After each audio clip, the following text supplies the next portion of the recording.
Okay, good morning. It's 1 Samuel 22. David at Adullam and Mizpah. David left Gath, escaped to the cave of Adullam. When his brothers and father's household heard about it, they went down to him there. All those who were distressed or in debt or discontent gathered around him, and he became their commander.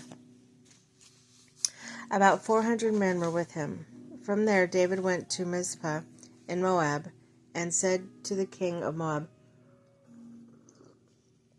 "Would you let my father and mother come and stay with you until I learn what God will do for me?" So he left them with the king of Moab, and they stayed with him as long as David was in the stronghold.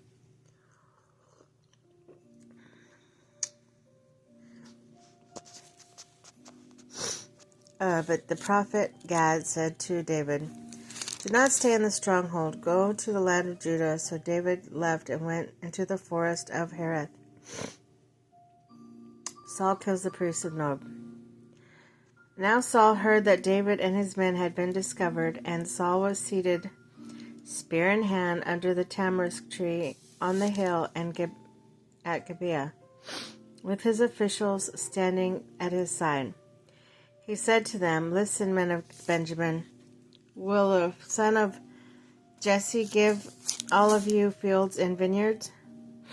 Will he make all of you commanders of thousands and commanders of hundreds? Is that why you have all conspired against me? No one tells me when my son makes a covenant with the son of Jesse. None of you is concerned about me or tells me that my son has incited my servant to lie in wait for me, as he does today." But Doeg the Edomite, who was standing with Saul's officials, said, "I saw the son of Jesse come to Ahimelech, son of Ahitub, at Nob. Ahimelech inquired of the Lord for him. He also gave him provision and the sword of Goliath the Philistine." Then the king sent for the priest Ahimelech, son of Ahitub, and all the men of his family, who were the priests at Nob, and they all came to the king Saul and said, "Listen now, son of Ahitub." "Yes, my lord," he answered. Saul said to him, "Why have you conspired against me, you and the son of Jesse, giving him bread and sword and inquiring of God for him, so that he has rebelled against me and lies in wait for me, as he does today?" Ahimelech answered the king, "Who of all your servants is as loyal as David, the king's son-in-law, captain of your bodyguard, and highly respected of your household? Was that the first time I inquired of God for him? Of course not. Let not any king accuse your servant or any of his father's family, for your servant knows nothing about all this whole affair." But the king said, "You will surely die, Ahimelech, you and your whole family." The king ordered the guards at his side, "Turn and kill the priests of the Lord, because they have sided with David." They knew he was fleeing, yet they did not tell me.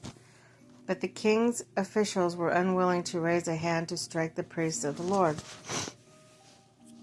The king then ordered Doeg, "You turn and strike down the priests." So Doeg the Edomite turned and struck them down.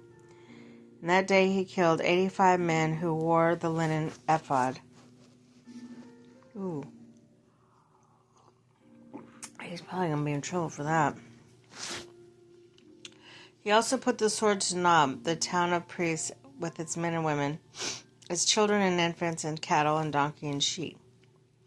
But the son of Ahimelech, son of Ahitub, named Abiathar, escaped and fled to join David. He told David that Saul had killed the priests of the Lord, and David said to Abiathar, "That day when Doeg the Edomite was there, I knew he would be sure to tell Saul, 'I am responsible for the death of your whole family. Stay with me and don't be afraid. The man who wants to kill you is trying to kill me too. You'll be safe with me.'"